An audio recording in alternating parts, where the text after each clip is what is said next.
So there is one thing I've realized about staying in hostels, and that is that I don't like staying in hostels. And let me explain to you why. It's not because I'm a spoiled brat, well maybe I am, but a guy like me, a person like me, a normal person, nothing special, just a normal person, who has grown up in Pakistan, right, and had his own room, always had that privacy, and also in his own bathroom, love to have it clean and hygienic all the time. Now somebody like me who has never stayed at a single hostel in his entire life, maybe just once before in Spain, suddenly has to live with 4 other random dudes who are, by the way, very friendly but unhygienic. You have to live with them for the next 4 days, 5 days, 6 days, 7 days, and tolerate that. The kind of impression that I have of hostels is that if you want to stay in a hostel, then you have to make sure that you are number 1 on a really low budget, and number 2, you love to party unlimited, because hostels, they are mostly for socializing and partying. Both words, socializing and partying. I'm the one who loves to socialize, I love to meet new people, I love to talk to strangers, but I don't like to party. I'm not a party guy, right? I don't drink, I don't smoke weed, I don't do all that stuff. So when you meet all these new strangers, and then all of them are just partying all night, drinking and all that stuff, that is when it gets really sort of weird for me, because I don't do that stuff, and hence I'm the kind of person who likes to explore the city. I like to visit places, I like to explore, and so hostels don't really give me that much of a benefit compared to like other cheap places like an Airbnb, or obviously Airbnbs are not as cheap as hostels, but I guess you get the point.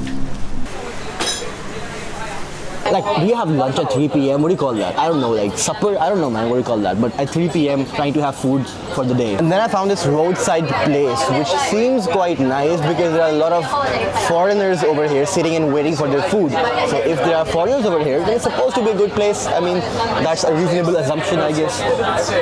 Yeah.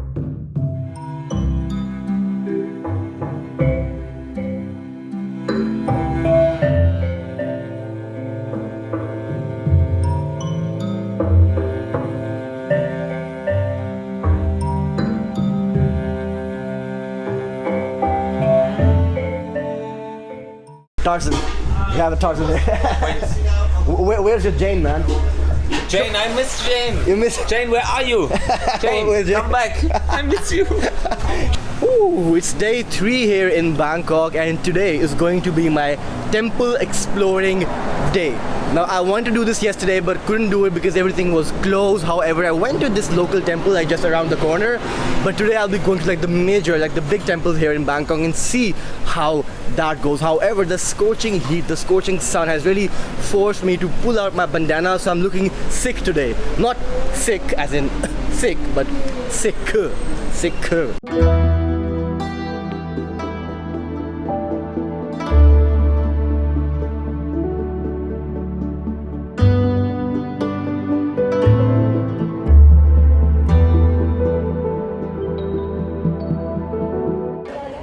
Alright guys, so I'm finally here in Wat Arun, or the Temple of the Dawn, and this is basically one of the most iconic and beautiful temples here in Thailand. And this tower, this building that you see right behind me, that is actually quite freaking high, even though it won't look like that in the video, but it's actually like almost 80 meters high.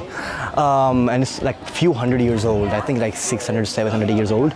Absolutely stunning like architecture, like the details, the beauty. Everything is absolutely insane. I love it. I've never seen anything like this before. I really wanted to go up there, man, but I guess that's how it is sometimes. But man, I could literally sit here for the next 2 hours and just enjoy the vibes there. I swear, this is absolutely amazing. It's a spectacular architecture. Like, the details are amazing.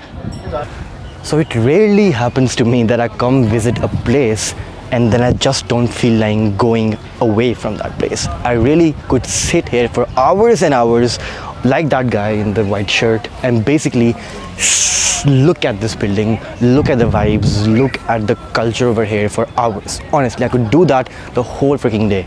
This is just so amazing, man. This is the Wat Arun, the Temple of the Dawn, one of the classical, most popular historical temples here in Thailand. And now I understand why It's like that. So if you ever come to Bangkok, and even though Bangkok does not really have much to offer, you must come to this temple and the other temples. But this is the main thing, bro. This has to be amazing. Anyway, I'm gonna end this vlog right now.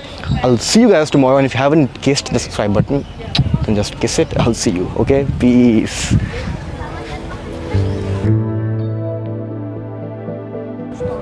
Excuse me. Oh yeah, sure, of course, no problem. Thank you. Do you want the whole tower? If you can get it in. Okay, I'll try.